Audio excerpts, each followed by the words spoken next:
partnering with Disney on creating Fantasia Music Evolved. My name's Eric Pope. I work for Harmonix Music Systems. Annette will be joining me shortly. She's also a Harmonix Music Systems employee. We are developing this game along with Disney. You may know us from such titles as Dance Central, Rock Band, and Guitar Hero, and other fun music games. So you're here to see Fantasia. How many of you have seen the film Fantasia at some point in your life?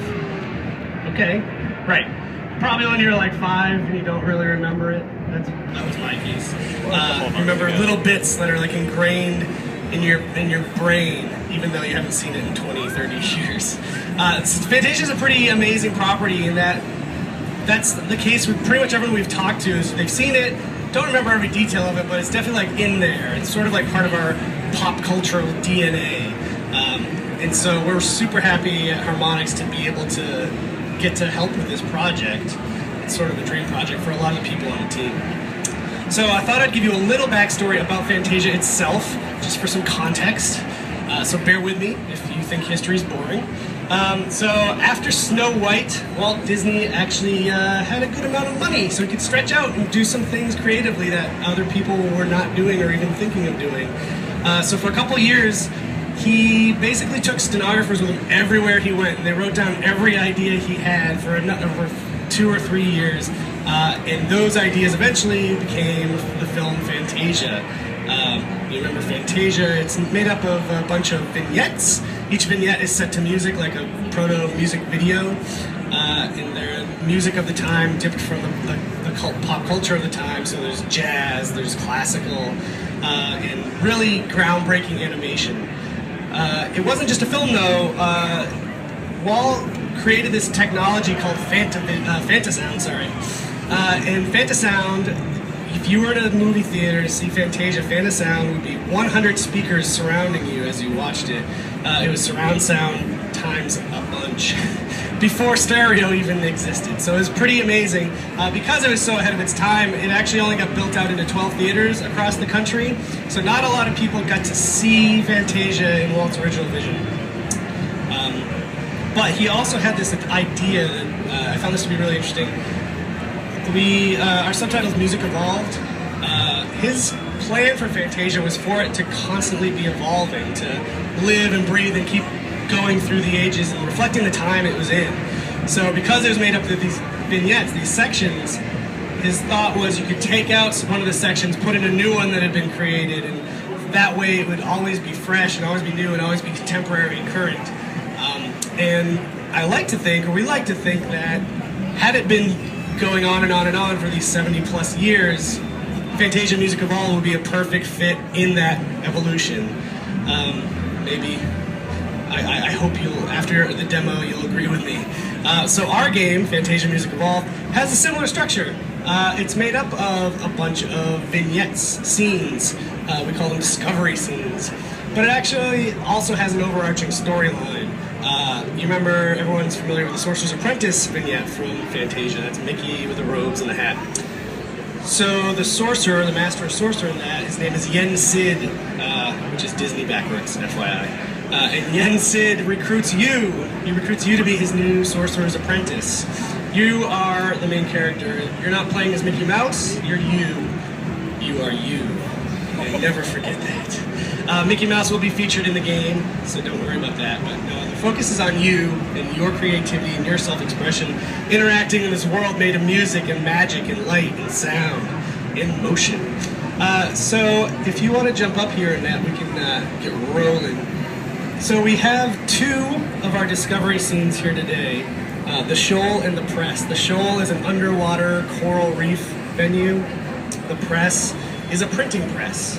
And sort of like the film, each scene can have its own tone, its own structure. The Press is a lot more puzzle-based than the Shoal. The Shoal is more about discovery and figuring out how these things interact with other things. So we're going to show you the Shoal today, if you want to jump into that. Disney came to Harmonix, I think because we had a good track record with doing music. The mission statement of our company was to bring music to people who might not necessarily have the ability to play an instrument. I know I'm a terrible guitar player, but I was good at Guitar Hero and Rock Band, and it really connects the players to the musical interactions that we bring to them. So it's been a pretty good fit. The game, like I said with the film, the game is contemporary. We have a lot of pop, rock, classic rock, but we're not forgetting our roots. We've got classical music. We've got Night on Bald Mountain, which was featured in the film. So here we are in the Shoal. Shoal is a little quiet and sleepy and dreamy. Maybe it's just at dawn. Not a lot going on right now. So Annette's walking around. As you notice, we're using the Kinect. We're on an Xbox One. We're actually, as far as we know, we're the only Kinect game for Xbox One on the show floor this year. So that's pretty cool for us. I'm bragging. We're also going to be on Xbox 360 as well. So, Annette has shown us her cursor. This is called the Muse. This is her way to interact with the world and with the magic and the music in the world. So as she moves around, these seahorses are popping up out of nowhere.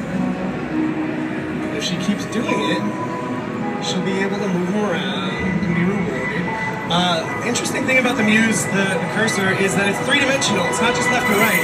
We have a big sense of depth that she's able to play around with. So now that she did that, she's actually been rewarded with those prisms. Those prisms represent magical energy. And that's what you want to collect as you play the game. So that made a small change. She was able to bring some light and some sound to the world, but the biggest, most effective way to do that is interacting with songs directly. So we see this tear here. This is called a performance portal. So she's going to lift up her other hand, part the curtains, and dive into that portal. See Starfield here, evocative of Mickey on the cliff.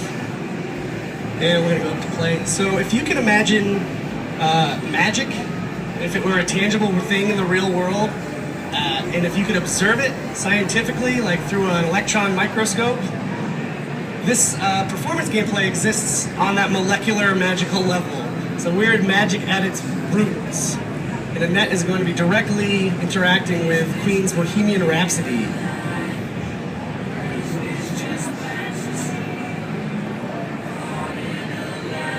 Get a little more volume for the chance. Escape from reality. All right. So these colors here represent 3 different mixes that Annette can choose while she plays. The pink one here is the original mix that we're all familiar with. And she's interacting with it with these gestures, these motions she's making. She can make those as big and grand as she wants, or as small as the flick of a wrist. It's all about your self-expression with Fantasia Music Evolved, in a way that our other games haven't been able to focus on self-expression and creativity. It's not a dance game. I'm just going to say that right now. Been some misconceptions. It's not a dance game, but you are more than welcome to dance while you play. What's that? Yes. I don't know what you said, sir.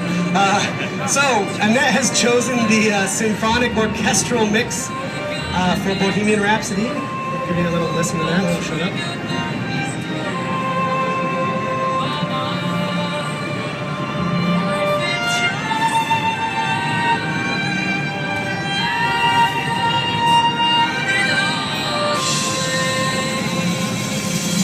Now she chooses the green one. The green one is our 80s arena rock mix.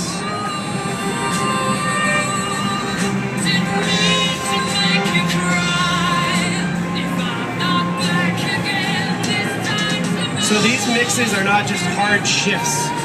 They're actually layers. Every time you choose one, it's being layered onto the mix of the song that you're listening to. So actually, by the time you finished a song, you've created a whole new composition that didn't really exist before. There's so many different combinations you could create over the course of a song. I've done this demo with Annette a bunch, and it hasn't been the same way twice.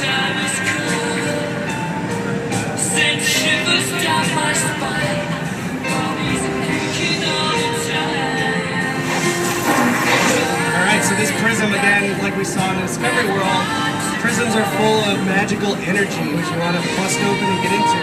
This particular one will reward her with a musical manipulator. It's called the FX Sculptor. You'll see it in a second. And those actually allow you to, again, interact with the music in a pretty meaningful way, in a pretty personal way. You're putting your own stamp on this song. So this is sort of like the Lady Doll on rock guitars. She's manipulating, she's distorting guitar solos with liquid metal. it out, squish it.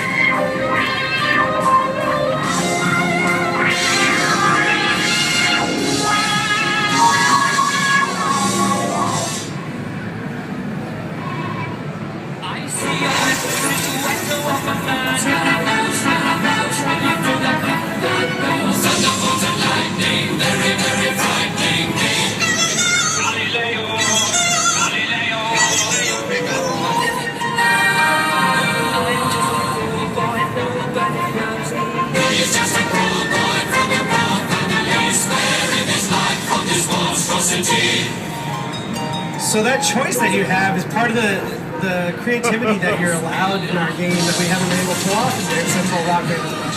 Those were more about simulation, making you feel like a rock star, making you feel like a dancer. And this one is just you doing what you want, creating what you want to create. Again, we have another prism here with Annette. Properly executes this, which I'm sure she will. We get another musical manipulator. This one is the sound sketcher, which is a sphere that she can create her own solo.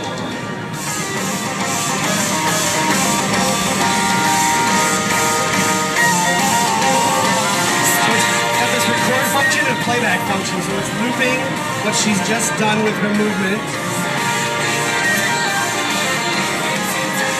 Sort of hard to hear at the moment, we're having some audio problems. But that loop is now added on top of the mix of the song. So again, she's added something she created herself onto Bohemian Rhapsody.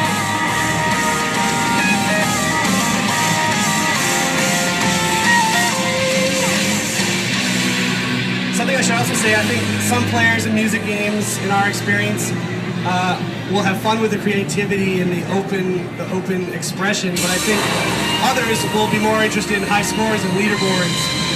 We have a term called the optimal path. Finding the optimal path in these songs is a pretty fun process of discovery for the more hardcore player, figuring out which mix choice gives you the most points per section. So there's actually a lot of gameplay depth for that type of player if you want to be that guy.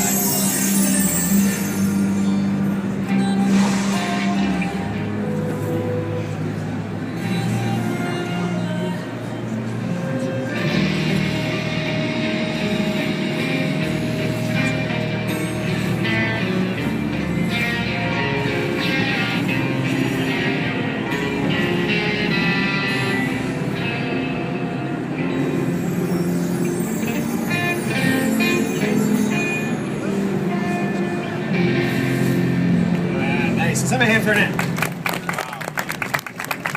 So you heard by the end of that, Freddie's vocals were still in there, but it was pretty much a completely different song.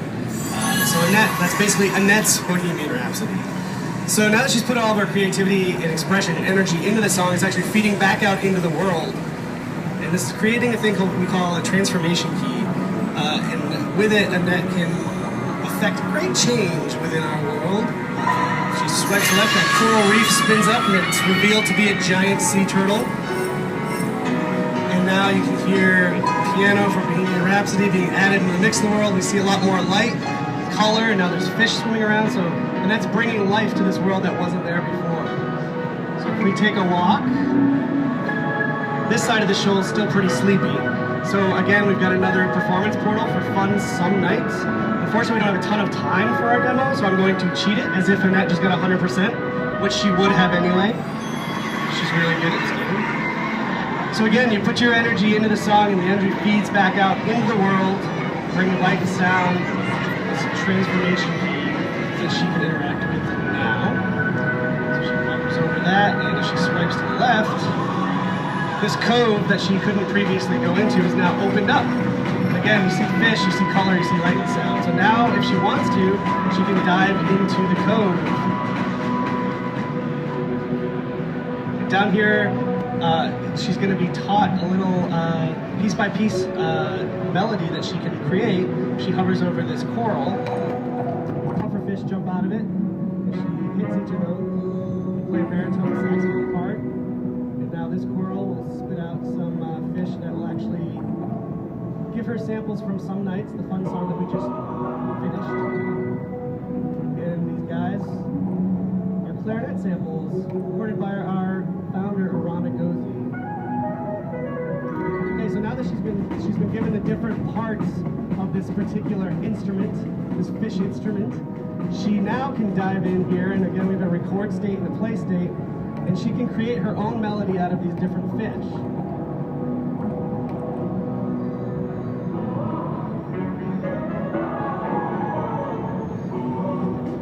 Now it's playing it back for her.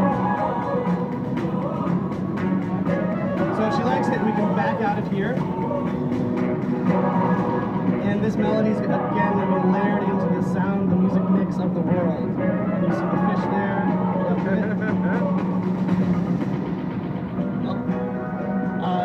Great. So now there's a ton of light and color here. If you want to go over and show them our favorite part.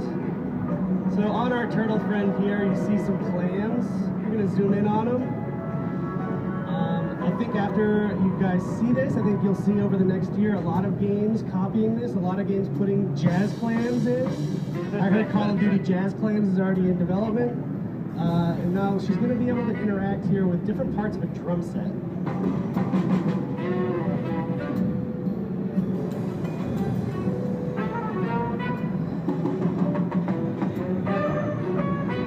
So again, it's giving her each piece of the instrument one at a time, so she gets familiar with it.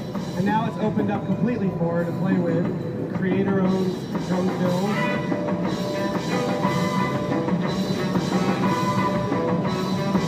Yeah, so if she likes it, she can back out, or she can do a new one. You can do small is just doing the cymbals, pretty quiet and chill, or all over the place. Pretty intense, I like it. Alright. So just like with the fish instruments, this is added into the world. You see those guys there. From time to time you actually hear that the drum fills come in the world. So look at the changes that we've created. When we got here, it was dark, it was quiet, there was nothing going on. Now there's fish everywhere, there's color everywhere, there's sound, there's music, and it's all been done by interacting with music and magic. So that's actually where we're going to end the demo here, because there's still more for you to discover. I don't want to spoil it. We have 2 hands-on rooms, which I highly suggest you go into and get your hands on with the game. It's one thing to watch it, it's another to actually play it and connect directly with it. It's a really special feeling of connection to music that we've been able to pull off, happily. So some pertinent information. Fantasia Music Evolved comes out in 2014 on the Xbox One, the Xbox 360. It will have 2-player multiplayer, which we're not showing here today. And it's basically the best game you'll ever play. No promises on it, but it is. It's the best. So please get your hands on and play the game, and have a great E3. Thanks for your time, guys.